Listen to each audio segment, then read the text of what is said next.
President General Anambra State Town Union Council ASTUC Conrad Ken Okoli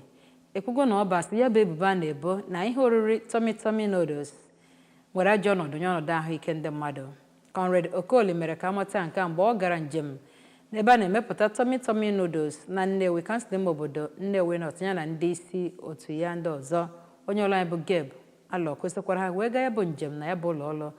maka ọrụ anyị akụkọ a n'ozuzu oke. Onye ndu nke ya bụ ndị nnọchiteanya bụ Maazị Okoli kwuru na ebumnobi ya bụ njem leta bụzi iji wee chọpụta na ebe a na-anọ wee na-emebe ya bụ nri eriamicha aka tummy noodles bụ nke dị ọcha ma bụrụkwazị nke eji akọrọngwa nri wee na-emepụta. Kpọkuo ụmụafọ ala Naịjirịa ka ha gaa n'ihu wee na-azụta ya bụ erimeri maka na ọ bụ nke kachasị mma ma bụrụkwazị nke a na-emepụta na mpaghara ndọrọndọrọ ọwụwa anyanwụ Naịjirịa. Onye ji ọnọdụ ọkwa General Manager nke ya bụ nri eriamicha aka tummy